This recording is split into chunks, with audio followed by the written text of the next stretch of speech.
Bismillahirrahmanirrahim. Alhamdulillah wa bihi nasta'in ala umurid dunya waddin. Wassalatu wassalamu ala al-mab'uthi rahmatan lil alamin nabiyyina Muhammadin wa ala alihi wa ashabihi wat tabi'in, amma ba'd. Kali ini kita nak bercerita sikit tentang macam mana cara kita nak mengguna apa-apa yang kita sebut sebagai berkat, karamah wali-wali Allah Subhanahu wa taala, ataupun yang kita guna istilah yang tepatnya ialah tawassul. Tawassul ni sebenarnya apa? Ramai orang salah sebut. Dia sebut tawassul ni dengan huruf sad. Tawassul, semangatlah. Sebab dalam bahasa Arab kata wasala ni maksudnya sampai. Jadi dia ingat, oh, cara untuk sampai kepada Allah lah kot. Tawassul macam tu. Sebenarnya bukan. Asalnya huruf sin je. Tawassul daripada perkataan wasilah. Wasilah ni maksudnya cara. Bukannya wasala sampai, bukan. Wasilah maksudnya cara. Contoh macam kalau kita belajar bahasa Arab, kita kata pengangkutan, kita panggil wasailun naqli. Kaedah-kaedah mengangkut ataupun apa-apa benda lah yang digunakan untuk mengangkat barang, mengangkut orang, mengangkut barang. Tapi dalam bahasa Arab bila sebut wasilah ni, cara, kaedah ni, bila kita nak berdoa kepada Allah Subhanahu Wa Taala, kita nak minta kepada Allah Subhanahu Wa Taala, dia mesti ada cara juga. Jadi cara apa kita nak berdoa, nak minta kepada Allah Subhanahu Wa Taala? Kalau kita nak tengok manusia ni, Allah Subhanahu Wa Taala ciptakan dia, manusia ni dia ada cara kita nak minta sesama manusia. Contohlah kalau saya nak minta tolong dengan kawan saya, sebelum saya minta tolong tu saya jumpa dengan dia dulu, saya bercakap dengan dia dulu, tanya khabar dulu. Jadi itu Allah Subhanahu Wa Taala yang menciptakan manusia. Allah Subhanahu Wa Taala tahu memang adatnya manusia kalau nak minta sesama manusia, dia akan gunakan cara tu. Jadi Allah Subhanahu Wa Taala dalam kita nak meminta dengan Allah Subhanahu Wa Taala, Allah Subhanahu Wa Taala pun bagi tahu dalam Al-Quran yang Allah Subhanahu Wa Taala kata, wahai orang-orang yang beriman, bertakwalah kamu kepada Allah dan carilah wasilah kepadanya. Allah Subhanahu Wa Taala sendiri yang bagi tahu kita. Jadi kalau kita nak berdoa kepada Allah, ada juga cara-cara kita nak mencari macam mana nak doa dengan Allah Ta'ala ni, yang kita sebut sebagai istilahnya apa? Tawassul. Jadi tawassul ni apa? Tawassul ni kita minta dengan Allah, tapi menggunakan cara apa? Minta tetap dengan Allah, tapi kita menggunakan cara apa? Dalam kita berdoa, dalam kita meminta kepada Allah SWT, yang kita sebut sebagai doa ni, kita minta memanglah minta kepada Allah, tapi macam mana cara kita nak berdoa kepada Allah tu? Ada banyak cara. Yang mana para ulama ada yang sepakat, para ulama ada yang tidak sepakat. Adakah cara tu satu cara yang kita kata apa, berkesan lah untuk sampai permintaan kita kepada Allah Subhanahu Wa Taala. Tapi kita cerita yang sepakat dulu. Yang mana yang para ulama sepakat? Yang pertama, bila kita nak meminta kepada Allah Subhanahu Wa Taala, Allah Subhanahu Wa Taala sendiri bagi tahu di dalam Al-Quran, a'udzubillahi minasyaitanirrajim, walillahil asmaul husna fad'uuhu biha. Dan bagi Allah, milik Allah jualah nama-nama yang baik. Allah SWT ni dia ada al-asmaul husna, nama-nama yang baik. Maka Allah kata apa? Maka berdoalah kepada Allah, mintalah kepada Allah dengan menggunakan nama-nama yang baik tu. Jadi cara yang pertama yang disepakati oleh semua ulama, bila kita nak minta dengan Allah, kita gunakan nama-nama Allah yang baik tu. Jadi kalau kita kiaskanlah, walaupun tak tepatlah, kias dengan manusia ni tak tepat. Tapi kalau kita kiaskan, bila kita nak minta dengan kawan kita, kita gunalah nama kawan yang elok. Takkan kita guna nama yang buruk dengan kawan tu kan? Macam kita kata, woi, kau bagi aku duit. Takkan dia nak bagi macam tu je kan? Melainkan dia tak kisah. Tapi dengan Allah SWT, kita nak minta dengan Allah, kita gunakan nama-nama Allah yang banyak. Allah SWT ni ada banyak nama. Jadi nama tu semuanya kembali kepada Zat Allah yang Maha Esa, yang Maha Tunggal juga. Kita gunakan nama-nama Allah yang banyak tu. Contohlah kalau kita nak minta rezeki, kita gunakan nama Allah Razzaq. Kita nak minta ampun, kita gunakan nama Allah Ghaffar. Kita nak minta kemurahan ataupun kemuliaan, kita gunakan nama Allah Karim. Jadi macam tu. Bila kita nak minta dengan nama Allah, dengan Allah ni, kita gunakan nama-nama Allah yang banyak tu. Dan menjadi sunnah Nabi sallallahu alaihi wasallam juga, bila demand, bila kita request, kita demand sesuatu daripada Allah, gunakan nama-nama Allah tu. Contohnya macam doa yang Nabi SAW ajarkan kepada khalifah yang pertama, iaitu Abu Bakar As-Siddiq radhiyallahu anhu. Dia tanya, kalau saya nak solat di rumah saya nak baca apa? Doa apa? Lepas tu Nabi SAW ajarkan dia doa, dan Nabi kata dalam penutup doa tu, sebut, sesungguhnya engkau ya Allah adalah Ghafur dan juga Rahim. Ghafur maksudnya Maha Pengampun, Rahim maksudnya Maha Mengasihani. Jadi kita bila nak demand sesuatu daripada Allah, yang Nabi SAW ajar kepada Abu Bakar tu, demand dengan sebut sekali, ya Allah, engkau namakan diri engkau sebagai Maha Pengampun, aku ni nak pengampunan, macam tu. Engkau namakan diri engkau sebagai yang Maha Mengasihani, aku ni nak kasihan, aku ni nakkan kasihan kau tu. Macam tu kita demand dengan Allah Subhanahu Wa Taala menggunakan nama-nama Allah, dan Allah suka. Allah suka hamba-hambanya yang merintih, yang merayu, yang minta sungguh-sungguh. Allah SWT tak suka terbalik dengan manusia. Kalau manusia, dia kalau ada orang terlalu kita panggil apa, merayu-rayu kan, ataupun asyik ulang-ulang minta tu, kita akan rasa meluat. Tapi Allah SWT tidak. Allah SWT suka kepada orang yang meminta kepada Allah, merayu-rayu kepada Allah, merintih-rintih kepada Allah Subhanahu Wa Taala. Sebab tu kadang-kadang benda yang kita minta tu tak dapat-dapat. Sebab apa? Sebab Allah nak kita banyak lagi minta supaya menunjukkan lagi kekuasaan Allah Subhanahu Wa Taala tu. Tu yang pertama lah, bertawassul menggunakan nama-nama Allah yang baik. Sebab tu eloknya kita carilah nama-nama Allah yang banyak ni yang berkaitan dengan permintaan yang kita nak minta. Itu yang pertama. Yang kedua, kita bertawassul kepada Allah Subhanahu Wa Taala melalui amalan yang kita buat. Contohlah, kita nak minta apa-apa kan kepada Allah. Sebelum kita minta tu, kita puasa. Kita puasa. Puasa. Di hujung puasa tu, dekat-dekat nak berbuka tu, kita pun doa kepada Allah Ta'ala. Mungkin kita sebut, mungkin kita tak sebut dalam doa tu. Kalau kita sebut dalam doa, contohnya kita kata apa? Ya Allah, aku puasa hari ni. Dengan puasa aku ni, tolonglah bagi aku apa-apa. Macam tu. Ini diceritakan sendiri oleh Nabi SAW dalam hadis yang sahih. Ada 3 orang lelaki yang terperangkap di dalam gua. Bila dia terperangkap tu, Nabi SAW ceritalah macam mana dia terperangkap. Masing-masing menceritakan, sebelum berdoa tu dia cerita apa amalan yang dia buat. Panjang cerita dia tu, dia ceritalah satu cerita. Lepas dia cerita, lelaki yang pertama tu dia cerita, baru dia minta. Lepas tu Allah pun buka sikit pintu gua, nampak cahaya. Lepas tu yang kedua pula, dia cerita. Lepas tu baru dah diminta. Tu Allah buka lagi sikit pintu gua tu, nampak cerah sikit, nampak luar dah, nampak dunia luar. Lelaki yang ketiga pula cerita, baru dia minta. Dia cerita amalan lah, maksudnya kita ceritakan amalan soleh kita. Tu boleh jadi. Itu cara yang kedua lah, ataupun tawassul yang kedua. Kita minta dengan Allah Subhanahu Wa Taala juga, tapi melalui amalan yang kita buat. Contoh lain, kita solat, kita jaga solat, kita jaga semua yang Allah SWT suruh, tinggalkan semua yang Allah SWT larang. Lepas tu kita demand dengan Allah, sebab aku dah buat dah apa yang kau suruh, maka minta apa-apa yang kita nak. Itu cara yang kedua, ataupun tawassul yang kedua yang disepakati oleh para ulama. Sebab ada dalam hadis yang sahih, kita boleh buat macam tu. Dan banyaklah, memang banyak amalan kita ni sebenarnya digalakkan kita berdoa di hujung. Contohnya macam dalam solat, kita digalakkan untuk berdoa di dalam tahiyat akhir. Dalam puasa, kita digalakkan untuk berdoa di hujung puasa, sebelum kita berbuka puasa. Dalam solat malam, kita digalakkan untuk meminta ampun di penghujung malam, ketika waktu sahur. Itulah dia contoh. Allah SWT mengajarkan kita untuk menggunakan amalan-amalan kita ni untuk kita minta sesuatu daripada Allah Subhanahu Wa Taala.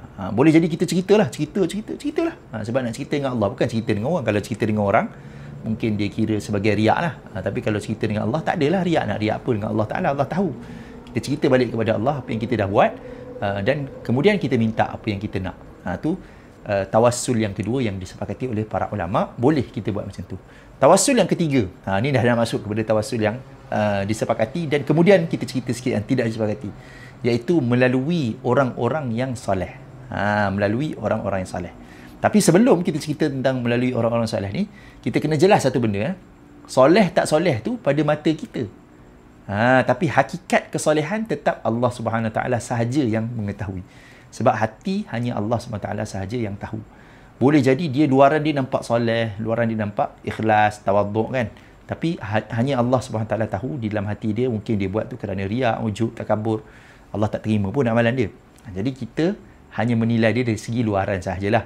Jadi yang paling penting, orang yang kita ingat dia soleh tu, yang paling penting mestilah dia telah selesai benda-benda yang wajib dan meninggalkan benda-benda yang haram. Ditambahkan lagi dengan amalan-amalan yang sunat. Kalau kita tengok orang yang kita kata ataupun kita dakwa dia soleh, ada orang beritahu kita, orang ni soleh ni. Tapi rupa-rupanya dia tak buat benda yang wajib, tak solat, ataupun buat benda-benda yang haram kan. Minum arak ke, jadi kita terus tolak lah. Macam ni kita terus tolak.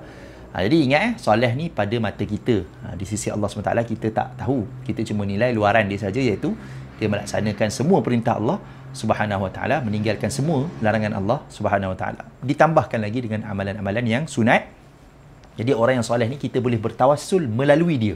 Minta kepada Allah melalui dia. Macam mana kita minta kepada Allah melalui dia? Ada macam-macam cara. Yang pertama, kita duduk dekat dia. Masa kita nak doa tu, kita duduk dekat dengan dia. Sebab apa? Sebab Allah SWT kata, duduk bersama dengan orang yang soleh ni ada keberkatan. Dalam Quran ada beberapa ayat lah. Kata kalau kita duduk dekat dengan dia, dapat keberkatan. Sebab contoh dalam Al-Quran, Allah SWT kata apa? وَمَا كَانَ اللَّهُ مُعَذِّبَهُمْ وَأَنْتَ فِيهِمْ وَمَا كَانَ اللَّهُ مُعَذِّبَهُمْ وَهُمْ يَسْتَغْفِرُونَ. Allah SWT tidak akan mengazab mereka dalam keadaan Nabi ada bersama mereka. Jadi, keberadaan Nabi itu sahaja dah cukup dah berkat. Dan Allah tidak akan mengazab mereka dalam keadaan mereka ni beristighfar. Jadi kalau kita berada bersama dengan orang-orang yang sedang beristighfar, kita duduk dalam dia, kita tak kena azab. Jadi ada keberkatan tu. Ataupun dalam majlis ilmu. Dalam hadis Nabi SAW kata, orang-orang soleh ni bila duduk dalam majlis ilmu, majlis zikir, jadi para malaikat turun, doakan semua orang yang dalam majlis tu. Kita duduk kat situ, kita singgah, lalu je. Kita singgah tu sebab kita nak tumpang semayang. Tiba-tiba ada majlis ilmu, kita duduk sekejap, pun dapat keberkatan daripada orang-orang yang soleh tu. Jadi sebab tu kena sabar sikit kan. Wasbir nafsaka ma'al ladzina yad'una rabbahum bil ghadati wal 'ashyi yuriduna wajhah, dalam surah Al-Kahfi. Jadi kita duduk bersama dengan orang soleh tu, kemudian kita doa. Doa kepada siapa? Kepada Allah juga. Tapi kita duduk dekat dengan dia. Duduk dekat dengan orang yang soleh tu. Ataupun kita pergi one step further. Kita pergi satu langkah lagi. Iaitu kita cakap dengan dia, kita cakap dia, Haji ataupun Pakcik, nampak Pakcik bagus kan, soleh, tolong doakan saya. Ini juga disepakati oleh para ulama, boleh kita buat. Memang dibuatlah turun-temurun. Sesama Islam ni kita saling mendoakan sesama kita. Kalau orang bersin pun, saya cakap Alhamdulillah, orang yang mendengar dia akan kata Yarhamkallah. Orang yang dengar lagi, orang yang bersin tadi dengar balik, dia cakap Yahdikumullah wa yuslihu balakum, ataupun yaghfirullahu lana wa lakum. Jadi saling mendoakan sesama orang Islam. Jadi mendoakan orang lain, kita boleh doakan orang lain. Seperti itu juga kita boleh minta dia tolong doakan untuk kita. Kita pergi kat pakcik tu, cakap, Pakcik tolong doakan saya. Biasalah bila kita nak bermusafir ni kan, akan ada orang cakap, tolong doakan saya. Sebab apa? Sebab orang yang bermusafir, dia berada dalam waktu mustajab. Jadi kita minta dia doakan kita juga dalam waktu mustajab dia tu. Ketika dia, kalau contohlah kawan kita tu puasa, kita tak puasa pun, kawan kita puasa, kita cakap kat dia, nanti nak buka puasa, nanti dekat-dekat maghrib nanti doakan saya juga. Dia nak pergi haji, nak pergi umrah, kita minta dia doakan kita. Itu contoh. Ini semua tawassul yang disepakati oleh para ulama. Bahkan ada satu riwayat, Nabi SAW pernah minta Umar doakan Nabi. Macam mana? Umar dia pernah bernazar untuk pergi umrah. Waktu tu di jahiliah, dia bernazar untuk buat umrah. Lepas tu bila dia dah masuk Islam, dia cerita kepada Nabi. Dia kata, Ya Rasulullah, saya pernah nazar dulu masa jahiliah untuk buat umrah. Nabi kata, laksanakanlah umrah tu. Laksanakanlah nazar tu. Dia kata, betul juga kan. Bukan dia bernazar buat benda maksiat, dia bernazar buat benda yang ada dalam Islam juga. Macam kalau kita orang tu, dia sebelum Islam, dia bernazar untuk dia sedekah. Dalam Islam pun ada sedekah kan. Sebelum di Islam pun dia suka sedekah. Lepas dia masuk Islam pun dia suka sedekah. Sama je lah, amalan yang sama. Jadi Umar pun nak pergilah ke umrah. Masa dia nak bertolak tu, ada riwayat kata Nabi cakap kat Umar, Umar jangan lupa doakan kita. Jadi Umar serta seronok lah. Nabi suruh aku doa dia. Tapi macam itulah dia, minta orang yang soleh tu mendoakan kita. Jadi ini disepakati oleh para ulama. Ataupun kita buat amalan soleh tu melalui kita berkhidmat dengan para ulama tu kan. Saya pergi, saya tolong angkat air untuk ulama tu. Lepas tu saya pun guna tawassul nombor 2 tadi, iaitu tawassul dengan amalan soleh. Saya cakap, Ya Allah, tadi aku khidmat dengan orang alim ni, jadi boleh tak berikan kepada aku sekian-sekian. Kita doa kepada Allah Subhanahu Wa Taala. Okey, barulah kita pergi kepada tawassul yang tidak disepakati oleh para ulama. Maksudnya dari segi keberkesanan dia tu tidak dijamin lah. Tapi bukanlah masalah akidah ataupun bukanlah masalah i'tiqad, kepercayaan sesat dan sebagainya, tidak. Dia cuma masalah fiqh sahaja. Iaitu apa? Bertawassul dengan orang yang soleh tapi dia dah meninggal dah. Contohnya macam dia dah meninggal, bila dah meninggal kita masih lagi khidmat di kubur dia. Kita pergi kat kubur dia, kita bersih-bersihkan kubur dia kan. Ataupun kita apa dekat kubur dia ni, kita kata oh dia ni hidup lagi ni dekat dalam kubur, jadi kita berdoa di sisi kubur dia. Bukan kita minta kat dia, minta kat Allah. Tapi kita duduk kat situ. Ni semua tidak disepakatilah oleh para ulama, keberkesanan dia. Cuma dia bukan masalah akidah. Dia bukan masalah akidah selagi mana dia masih meminta kepada Allah Subhanahu Wa Taala. Dia bukan minta dekat pakcik yang dah meninggal tu. Dia minta kepada Allah Taala, tapi dia duduk kat kubur tu. Sebab dia kata ini orang soleh ni dulu masih hidup. Jadi sama juga kalau kita masih hidup, kita duduk dengan dia mengharapkan keberkatan dia. Lepas dia dah meninggal, kita pun duduk kat situ juga. Macam tu. Jadi ini semua bukan masalah akidah, cuma masalah fiqh saja, iaitu adakah berkesan ke tak berkesan, ataupun sampai ke tak sampai, ataupun jadi ke tak jadi benda yang kita doakan tu. Tapi dia bukan masalah akidah. Dalam kita berdoa, kadang-kadang ada orang dia sebut, contohlah macam dia kata, ya Allah, aku bertawassul kepadamu. Dia sebut perkataan tawassul. Ya Allah, aku bertawassul kepadamu dengan nabimu. Dia sebut macam tu. Aku bertawassul kepadamu dengan siapa-siapa, macam tu, dengan orang-orang soleh ni. Jadi itu masih lagi minta kepada Allah, masih lagi minta kepada Allah. Cuma dia sebutlah, dia kata saya bertawassul dengan nabi, saya bertawassul dengan orang ni, dengan orang ni. Pernah tak dibuat? Dia ada satu riwayat, ketika Nabi SAW masih hidup, masihlah Nabi SAW menjadi imam dalam solat. Kalau katakan suasana di Madinah tu kemarau, lama tak hujan, Nabi SAW akan mengumpulkan sahabat-sahabat untuk solat. Dipanggil solat istisqa, solat minta hujan. Lepas Nabi SAW dah meninggal dunia, sahabat-sahabat pun cari orang yang ada kaitan dengan Nabi. Dia cari apa? Dia cari Ibnu Abbas. Dia kata Ibnu Abbas ni adalah sepupu Nabi. Dia kata, Ibnu Abbas jadi imam. Kemudian bila dia doa, dia kata, ya Allah, kami bertawassul kepadamu. Ataupun dia sebut perkataan-perkataan lain lah. Tapi yang penting, dia kata, kalau dulu kami minta kepada Allah melalui Nabi-Mu, hari ini kami minta kepada Allah melalui anak saudara, anak pakcik, sepupu Nabi-Mu. Macam tu. Jadi menunjukkan kata sahabat-sahabat ni, ada ulama yang kata ini menunjukkan sahabat-sahabat dia bertawassul dengan Nabi. Dia kata tak, kalau Nabi masih hidup, dia tak payahlah bawakan anak saudara ni ataupun anak sepupu ni. Dia terus je lah bertawassul dengan Nabi. Tapi kok mana pun dia cuma masalah fiqh sajalah, bukanlah masalah akidah. Masih lagi minta dengan Allah Subhanahu Wa Taala. Kalau kita hari inilah, contohlah, dalam ramai-ramai kita ni ada seorang yang kita nampak dia baik, kita cakap dia, minta dia lah doa. Sebelum kita tamatkan majlis ke ataupun sebelum penutup, kita minta dia doa. Itu contoh tawassul.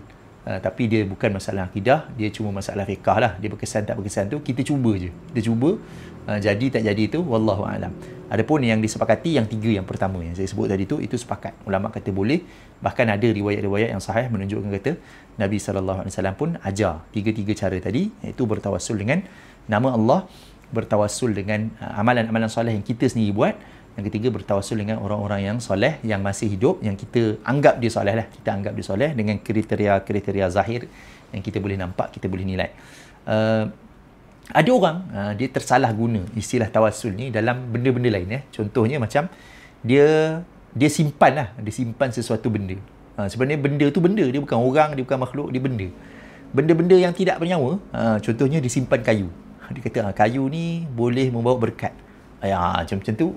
Itu bukan tawassul sebenarnya istilahnya. Itu bukan istilah tawassul tu. Itu istilahnya mengambil berkat. Itu istilah yang lain. Tapi ramai orang tercampur-campur antara istilah. Kita tak bincangkan tentang benda tu untuk sesi yang kali ini. Cuma yang penting adalah banyakkanlah berdoa kepada Allah Subhanahu Wa Taala. Pusatkanlah tumpuan kita, permintaan kita, permohonan kita kepada Allah Subhanahu Wa Taala. Apa cara pun kita kembalilah kepada Allah Subhanahu Wa Taala. Mudah-mudahan Allah Subhanahu Wa Taala memakbulkanlah doa kita. Tapi sebelum kita akhiri, mungkin saya boleh kongsikan tiga perkara ataupun tiga cara Allah SWT memakbulkan doa kita. Ringkas saja. Yang pertama, Allah bagi apa yang kita nak. Itu mudahlah. Yang kedua, Allah bagi yang lebih baik daripada apa yang kita nak. Allah tahu yang lebih baik, Allah bagi yang lebih baik. Yang ketiga, Allah simpan. Allah jadikan permintaan kita tu sebagai pahala. Allah simpan pahala tu untuk diberikan ganjarannya di akhirat kelak. Jadi itulah semua cara Allah SWT memakbulkan doa. Sebab Allah SWT berjanji, semua yang kita minta, semuanya Allah makbulkan. Selagi mana tak ada permintaan maksiat ni, Allah SWT sentiasa memakbulkan sebenarnya apa yang kita minta. Wallahu a'lam. Aqulu qali hadza wa astaghfirullahal azim li wa lakum. Assalamualaikum warahmatullahi wabarakatuh.